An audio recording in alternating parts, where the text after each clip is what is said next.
सोचिए, एक ऐसे युद्ध के बारे में जो इतनी तेजी से खत्म हो गया कि शायद चाय बनाने में इससे ज्यादा वक्त लग जाए।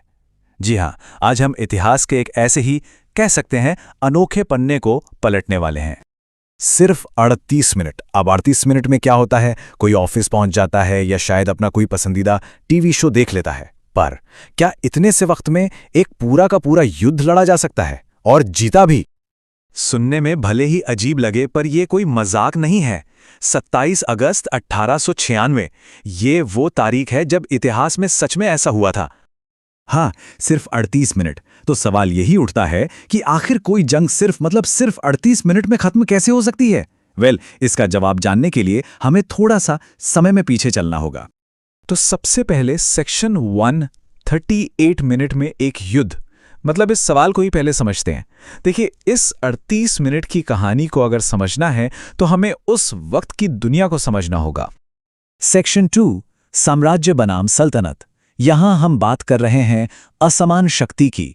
ये जो टकराव था ना, ये दो ऐसी ताकतों के बीच था जिनमें जमीन आसमान का फर्क था। सोचिए, एक तरफ था विशाल ब्रिटिश साम्राज्य, कहते थे कि उसका सूरज कभी नहीं डूबता, और दूसरी तरफ हिंद महासागर के किनारे बसी एक छोटी सी सल्तनत, ज़ांज़ीबार। अब इस पूरी कहानी की जड़ जो है वो एक शब्द में छिपी है, प्रोटेक्टोरेट, यानी संरक्षित राज्य। इसका मतलब क्या था? मतलब ये कि ज़ांज़ीबार कागज पर तो एक आज़ाद सल्तनत थी, लेकिन असल में उसके बड़े फैसलों पर आखिरी मुहर ब्रिटेन की ही लगती थी। और तो और, अगला सुल्तान कौन बनेगा ये भी वही तय करते थे। और यहां देखिए 1896 का हाल। ये ताकत का कितना एक तरफा खेल था। एक तरफ ब्रिटिश साम्राज्य, दुनिया की सबसे बड़ी एम्पायर, बेजोड़ नेवी, जबरदस्त इंडस्ट्रियल पावर, और दूसरी तरफ ज़ांज़ीबार की सल्तनत।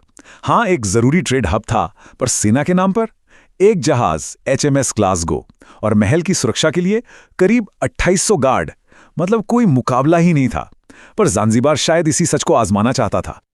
चलिए, अब आते हैं सेक्शन 3 पर। एक विद्रोही उत्तराधिकार, वो चिंगारी जिसने आग लगा दी। अक्सर जैसा होता है, इस बड़े संकट की शुरुआत भी एक मौत से हुई, और उस मौत ने सत्ता में एक खतरनाक खालीपन पैदा कर दिया। तो हुआ ये कि 25 अगस्त 1896 को जो ब्रिटिश समर्थक सुल्तान थे, हमद बिन थुवेनी, उनकी अचानक मौत हो गई। अब ब्रिटेन चाहता था कि उनकी पसंद का आदमी हमूद बिन मोहम्मद अगला सुल्तान बने। लेकिन दिवंगत सुल्तान के भतीजे खालिद बिन बरगश ने सबको धत्ता बताते हुए महल पर कब्जा कर लिया, और सिर्फ कब्जा ही नहीं किया, ब्रिटेन की मंजूरी के बिना खुद को नया सुल्तान भी घोषित कर दिया। ये सिर्फ एक नियम तोड़ना नहीं था, ये तो दुनिया की सबसे बड़ी ताकत को सीधी सीधी चुनौती थी। अब आते हैं सेक्शन 4 पर, अल्टीमेटम की घड़ी। मतलब युद्ध के लिए एक डेडलाइन सेट कर दी गई। इस खुली बगावत का जवाब ब्रिटेन ने बातचीत से नहीं, बल्कि एक अल्टीमेटम से दिया। अब घड़ी की सुइयां ही तय करने वाली थीं कि आगे क्या होगा। अल्टीमेटम बिल्कुल सीधा और साफ था। 27 अगस्त को सुबह 9 बजे तक पद छोड़ दो और महल खाली कर दो। बस, कोई बातचीत नहीं, कोई मोलभाव नहीं। ये अल्टीमेटम वहां के ब्रिटिश काउंसिल बेसिल केव ने खालिद को दिया था।